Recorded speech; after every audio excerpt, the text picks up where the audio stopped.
The Court of Appeal will rule on challenges to government plans for a new high-speed rail project later on today. Supporters say it will slash journey times, but others are concerned it's going to destroy wildlife, and the government's being accused of not giving people a fair say on the plans. The benefit of HS2 is going to be enormous for Britain for many, many decades to come, and it's going to provide careers and jobs for the next generation of Britons. The Chancellor seems convinced, but was the consultation for the project fair? That's what courts will decide today. It's not the first time the government has been pulled before the courts. Then it was found to be acting illegally over compensation to homeowners. Those behind the new high-speed line point to slashed journey times, but opponents say it'll be expensive at £43 billion, destroying homes in large parts of the countryside. The 225 mile-per-hour trains could link London to Birmingham by 2026, with branches to Manchester and Leeds 7 years later. It would mean that passengers could get from London to Birmingham in 49 minutes, or to Manchester in just over an hour.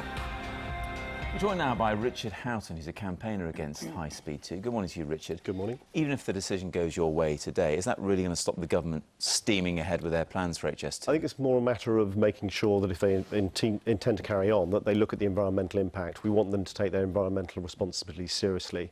What we're calling for is a full strategic environmental audit, both of the proposed line but also the alternatives. But inevitably, any progress with infrastructure is going to have an impact on someone, somewhere, and parts of the environment as well. Of course, and we would argue that HS2 isn't progress, but we're saying if you're going to put in a new train line, then do it through existing transport corridors and protect areas of outstanding natural beauty, areas of scientific interest, riverbeds. Protect those things, and it's quite within our capability to do so.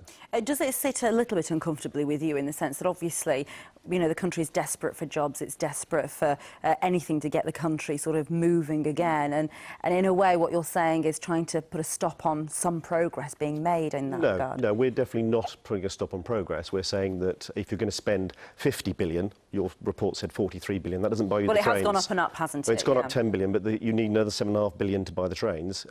We think if you're going to spend 50 billion, you could spend it better ways. The National Audit Office, the Public Accounts Committee, Newcastle, Kent and Leeds University have all said there's no discernible increase in jobs on the back of this. They are improving the road system and improving the current rail system, but in fact, you can't make high-speed rail go on the old tracks. I mean, it has to be on a new track. It does, but it depends whether you feel you need ultra-high-speed rail. We already have high-speed rail in this country. We've always had very quick connections between the cities because we're not a big country.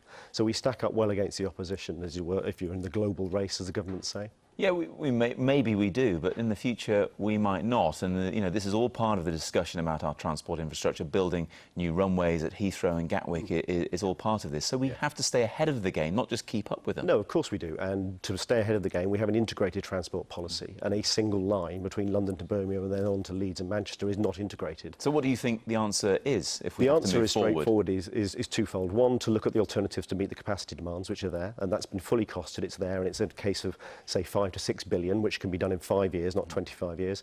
And the second thing is to look at transport in the round. So integrate it, connect it, make sure the roads are connected to the railway system, and look at it for the long term rather than one individual item that's going to solve all our problems. Okay. Thanks, Richard. I'm sure we'll talk again at some point soon. Thank you. That ruling today, isn't it? Yeah, lovely. Yes. Thank you.